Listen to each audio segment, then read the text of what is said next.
First of all, I want to say thank you for sponsoring this event and inviting us here.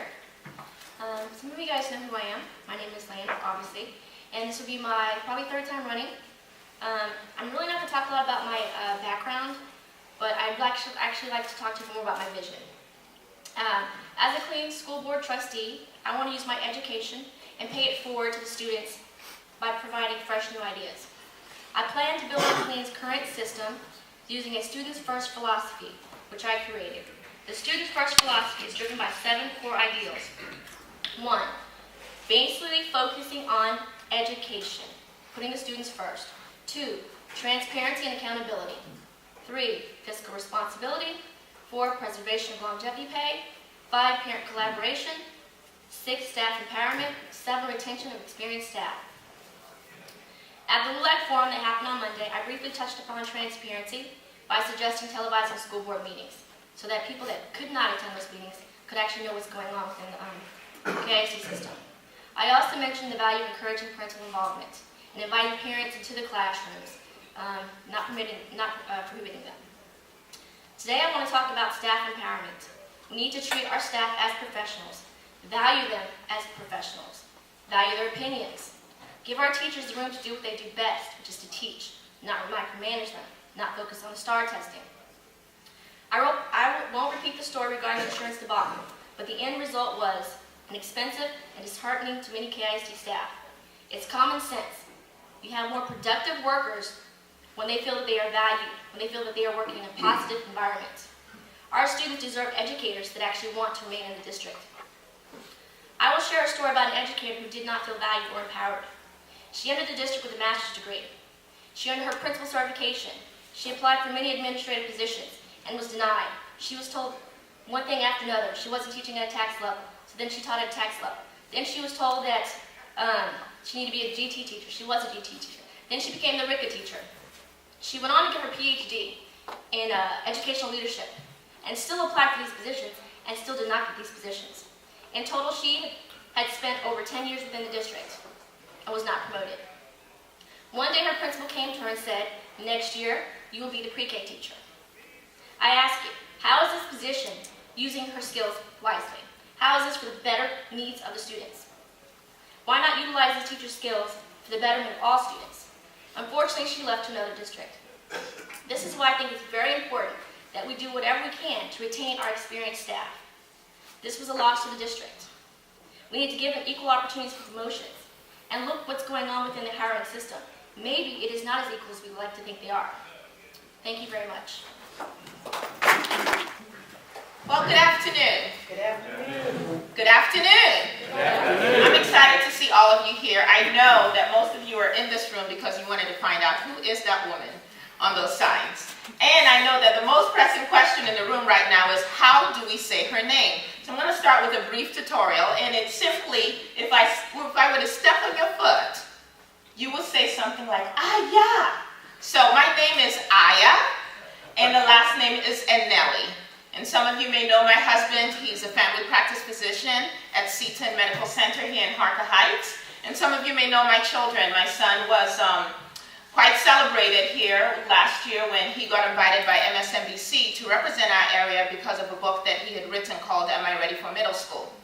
I am a mother of 5 children, 4 of whom are currently in our district, and the 5th one making his way into the district. I love our school district. I have no agenda except that I would like to see Killeen Independent School District become a world-class district. Amen. And why should that be our focus? I was born in Columbus, Ohio, grew up in Nigeria, had the great fortune to travel the world, and attended Ohio State University where I received 4 degrees. My bachelor's in English, a bachelor's in political science, a master's in African American history, and my Juris Doctorate. And once I was done with that, I got to Texas as fast as I could. The benefit of the educational background and of my family background that I bring to this situation is that I understand the importance of education. I come from a long line of educators. Both my parents were college professors prior to retiring, and now they run businesses. And I understand that when we talk about educating our children, we're not just talking about what's happening in Waco or Corpus Cove or even in Dallas, or even in the next state.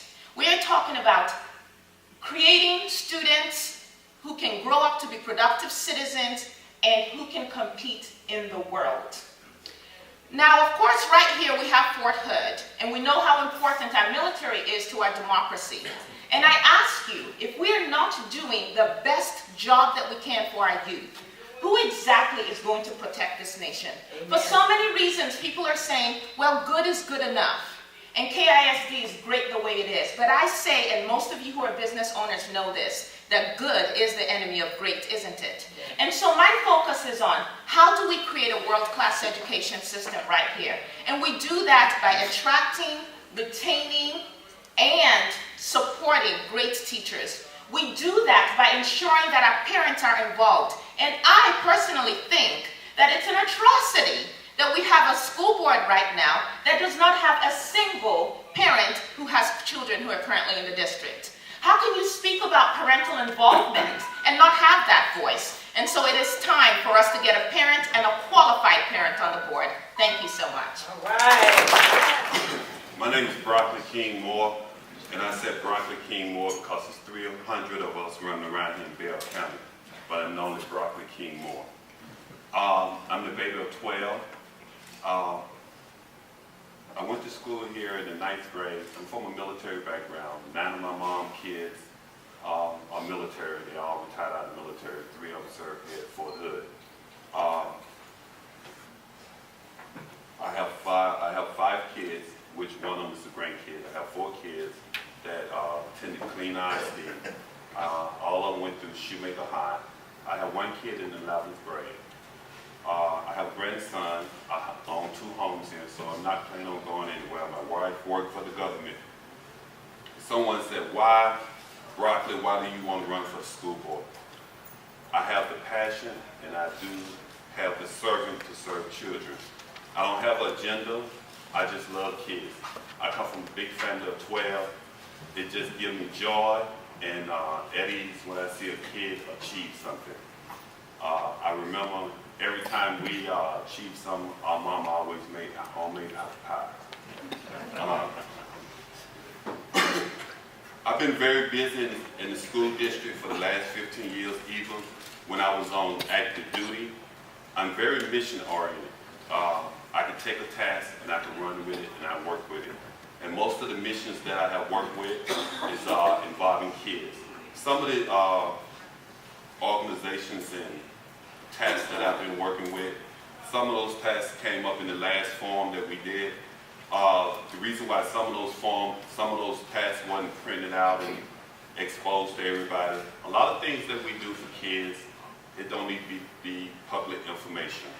But since it has already came out, I'm very pro-life. I believe in the right for life. I do a lot of work for Hope Pregnancy. I do a lot of work for communities in school. Just a year and a half ago, I got asked to work on the executive board. I do a lot of work for the Clean Housing Authority. I do a lot of background work for the Special Olympics. I set up a PTO, the first one at Shoemaker High. Also, our assistant superintendent, Diane Miller, she asked me to set up a PTO at Willow Spring when it was going through a transition. I'm children oriented. I have no agenda. I love to see kids learn. Thanks, Randy. I'm Marvin Ringler. I've been in Queen 43 years. Served as a high school, I'm home cooking. Served as a high school principal, elementary school principal, high school counselor, high school football coach, assistant principal of both high schools. At that time, there were only 2. I was a bus driver. It really was kind of fun to be a bus driver.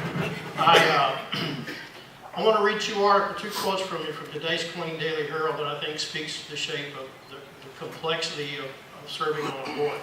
Let me say this about serving on a board. Thank you, Sam. I am 1/7 of a decision should I be elected. I think Robert Mueller is a great superintendent. I said that the other night at Blue Light when he wasn't in the room. So my 1/7 of influence would be about protecting the time of the classroom teacher and doing everything we can to make the role of the classroom teacher more involved and engaged with teaching our students. If we free that teacher's time, she can reteach or he can reteach. They can develop exciting, engaging lessons which serve all our students. Let me read the quotes before my time goes away. This is in today's Killeen Daily Herald. It speaks to House Bill 5, which was recently passed. House Bill 5 said, before House Bill 5 around 2009, the state said, hey, students graduating from high school are going to have 16 end-of-course exams. You're going to have to pass those with a composite score. That's the year I retired. Incredible pressure on the school district. Now this year, along comes House Bill 5. Jim John Aycock wrote it. I think it's a great bill. It's incredibly complex. We're not going to do that anymore. We're only going to have five end-of-course tests to pass. The 4x4 curriculum is going to go away. Now we can take courses at the Career Center. I was the executive director of the Career Center last year. It's a wonderful place. It's the greatest place in the state of Texas. Each of us should be proud about it. So now that our students have a chance to go either a career route or a 4x4 get into college route, and that's probably going to start with a Bridges program at the 8th grade. I'm really uncomfortable with the child making a career decision at the 8th grade. Research, Ginsburg, Axelrad, and Herma says started at the 3rd grade. It's an incredible piece of work for the classroom teacher. But here's what was in today's Killeen Daily Herald, which illustrates the point. Alma Allen, who is a Houston Democrat, vice chair of the House Public Education Committee, says, when we create these kinds of, I do not know what to call them, monsters, but this is about House Bill 5, but this is massive and very difficult to understand. Are we building a mousetrap for our children where failure is guaranteed? And this is what Democrat Harold Dutton said. I don't think anyone up there understood all that. So in the middle of that is a classroom teacher trying to make sense in an incredibly complex curriculum situation. I simply want to encourage us to protect the teacher's time. Thank you. I'd like to ask all 4 candidates, what is your position on standardized testing and what should they be used for? I think we put too much emphasis on standardized testing. I think it's stressful for the teachers as well as stressful for the children. I know my 11-year-old gets tested every day. I think it has its place as far as monitoring progress or lack of growth, but I don't think it should be a make it or break it situation. So I think, like I said, just use it as far as benchmarking where they are, what growth they need to make to where they should be. That's all. That's a great question and one that people have been grappling with for ages. It's not going to go away anytime soon. The fact of the matter is that we still need to figure out some tool with which we can measure what students are doing and who's ready to go to the next level. And all over the world, versions of standardized tests are used. Certainly, lots of people can argue there are certain biases that are built into standardized tests. Children who come from more affluent neighborhoods automatically have, if you will, an advantage over students who do not come from those same neighborhoods. I'll give you an example. You ask most American kids who do not come from affluent neighborhoods, what is a saucer? And some of you may not even know what it is because we hardly use that term anymore, but you'll see that on a standardized test. Most kids who do not use a teacup and saucer will fail that test, not because they're not smart enough, but because they've just not been exposed to that. So there are issues with it. But having said that, we still need to figure out how do we measure what's going on. I would say that what we need to do is have standardized tests play a role, but not the only role. And to be able to bring in some other components as well that allow us to measure the complexity of a student and what they bring to the table. And when I worked for Central Michigan University, the Ohio State University, the College of Staten Island. That was one of the things that we did, was we tried to get a sense of who the student was in totality. Not just the test score, because some kids do great on tests and some don't. Having said that, you know what? We need to prepare our children for the real world. Life is stressful. I don't know about your life, but there are some days that my life simply is stressful, and we cannot just make it all easy and, que sera, sera. This is life, and we got to toughen them up sometimes as well. So, standardized tests in conjunction with some other pieces that allow us to get an understanding of the entire student. Thank you. Standardized testing is the law in the state of Texas. I had the opportunity to work with Dr. Jimmy Dunn Aycock, and I learned a lot of things from him and Dr. Patterson. Standardized testing came into play about 15 to 20 years ago. Standardized testing has 2 avenues. It's let the teacher and the parent know where the kids stand at, as well as it let the kid know how to achieve his or her goals. Standardized testing, there's nothing wrong with standardized testing, long as it is used in the right way. And to put caveat on that, about 20 years ago, when I was a young private in the military, a group of you all, and some of you all in here, you all seen the testing coming and everything, and you all start working on the Clean Career Center. All kids will not go to a 4-year college. Because you have a bachelor's degree or a master's degree, do not say that you're going to be successful and you're going to have money and you're not going to have debt. That is, it's just the opposite. It's just the opposite. Because I had money and I wasn't in debt before I had a bachelor's degree because I was in the United States Army, which is a vocational skill. You have to find out where the kid is at and push the kid in that direction. My master's degree is in guidance and counseling, and one of the things is I'm a licensed professional counselor, which is expired. One of the things that they always told us, if you give a test to a client, you make that client understand it's only a snapshot of what happened that day on the test. It's not going to end, or really begin in some cases. Anything else, it's a snapshot. In reality, standardized testing exists in the state of Texas, which is required. To me, closes doors. And I think as educators, our role is to open doors. So I don't see any need to close a door for anyone via standardized testing. And it's so misused. And by the way, the state of Texas spends millions of dollars to develop those tests, which could be used in so many better ways. So I'm pretty much against standardized testing in public schools as it's used today.